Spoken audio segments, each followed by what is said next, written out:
At 4,100 meters above sea level, the highest peak in West Central Africa, the Mount Cameroon.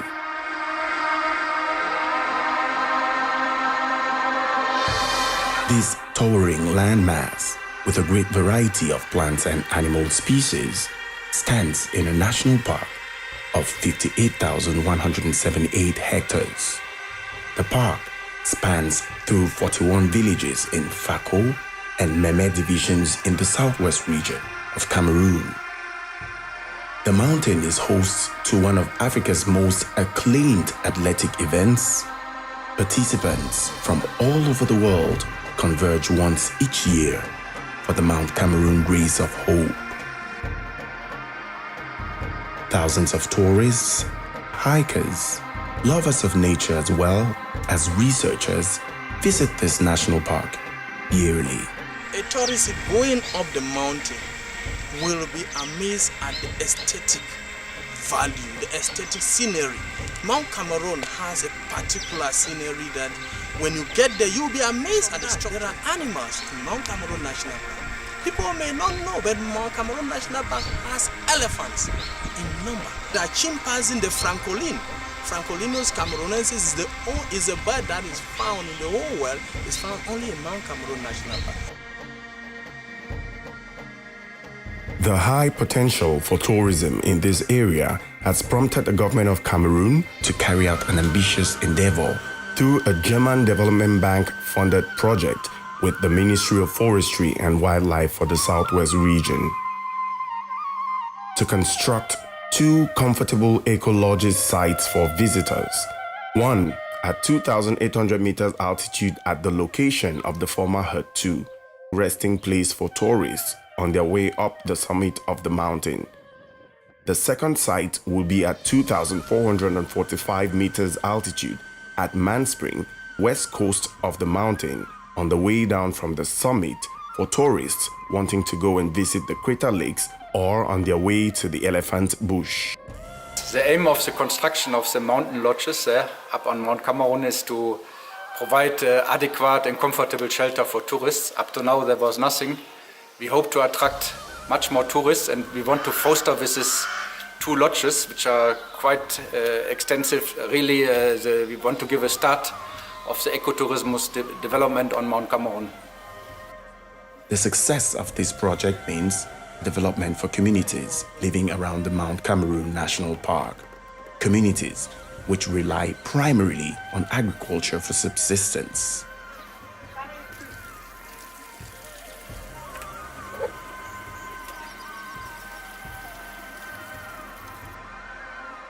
First, coordinators of the project validate prototypes of the lodges. However, a major challenge stands in their way: transportation.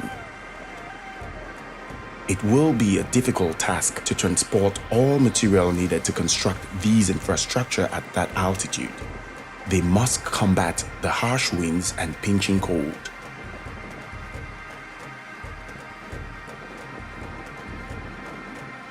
Will this construction be possible? The engineers of the project conceive a plan that will ease transportation. They will build the infrastructure down in the cities in Limbe and in Boya.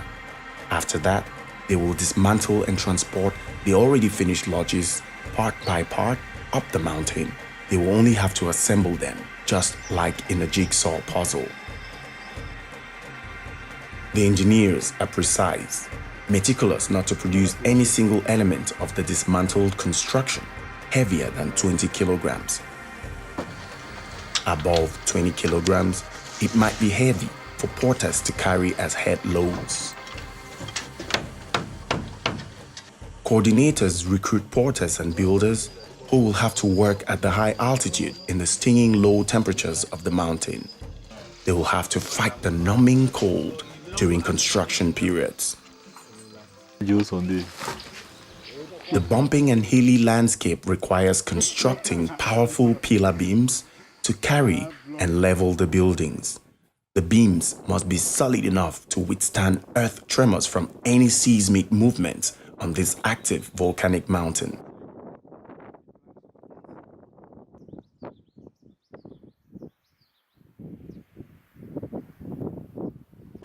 Porters continue to transport small portions of construction materials daily, but this is not fast enough as the engineers of the project had anticipated.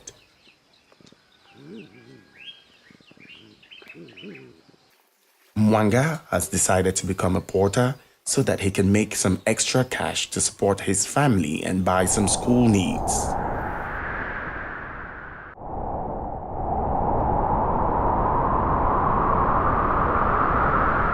Temperatures can get below 0 degrees Celsius at night. The cold is uncomfortable for the builders to continue to sleep in tents. Their fingers and faces are numb. It is making some of them sick. If they can't build a first lodge to protect them from the cold fast enough, many may have to quit the construction site.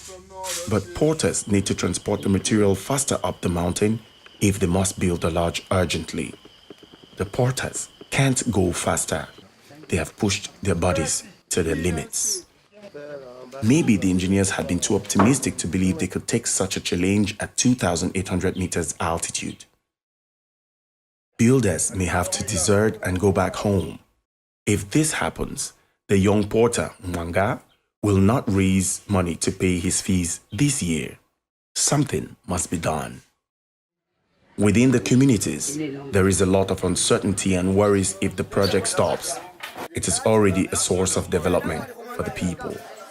For our area, the mountain, we call it Fako. The gods where they did it for that mountain, they call it for that mountain. And if that mountain, the gods where they want to do any development for the mountain, we therefore call the elders of the area or do liberation.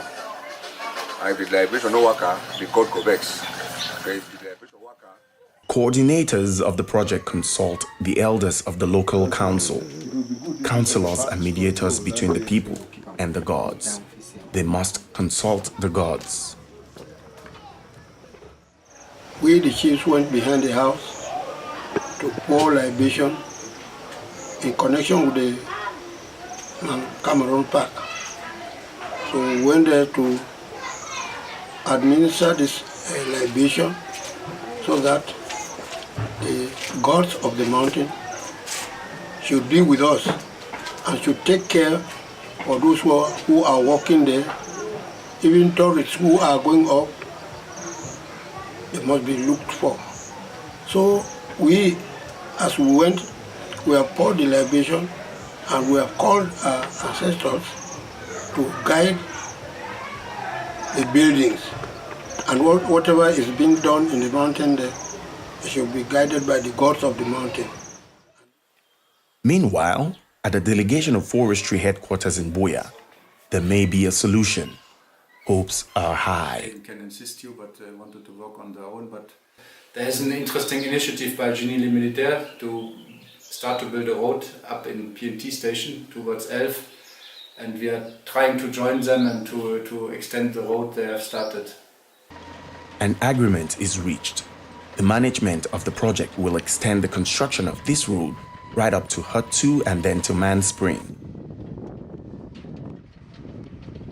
Transportation by car to supply the builders will be faster than with the porters. Builders will be able to build the first lodge to keep the workers warm. They are motivated with the thought of a warm lodge. Could this be a solution from the gods? The first lodge. Porters can now sleep in warmth. A great relief. The sister construction at Man Spring is also evolving at a faster pace. Everything is moving according to plan and schedule.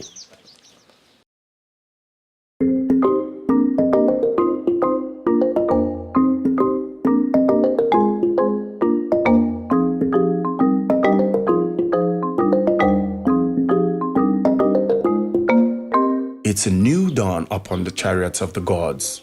The once deserted landscape now carries a breath of life. The former Hut 2 has been transformed to the Fako Mountain Lodge. Delightfully comfortable with a 24-hour solar power supply, exquisite comfort and cuisine. A temporary management in place, providing unrelented service of warmth and comfort to visitors. The engineers succeeded in the challenge.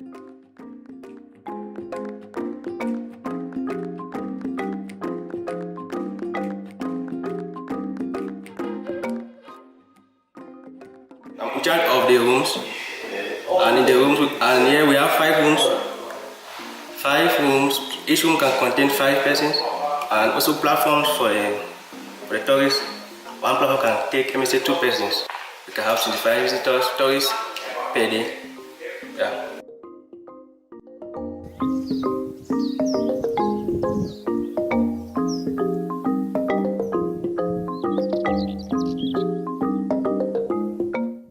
I'm the cook here. This is my kitchen. We have smoked chicken, smoked fish, smoked beef.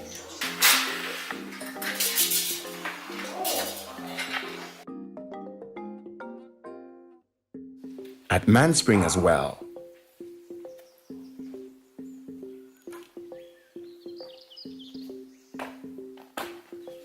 Within its green scenery and natural ecosystem, comfortable lodges have been erected. A classy restaurant and kitchen, a great sanitary system, running with hot water.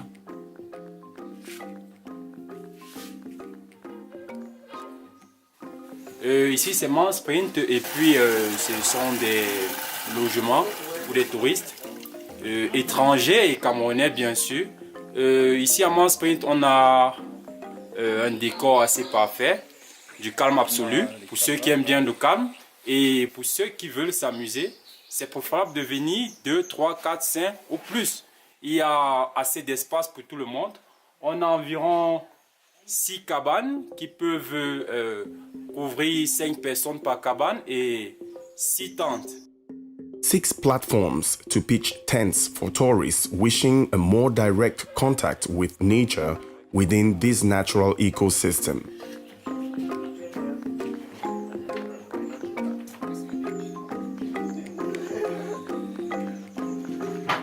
Tourists can now use a warm bath after long hours of trekking from the summit of the mountain in this exquisite scenery with an ever-welcoming staff.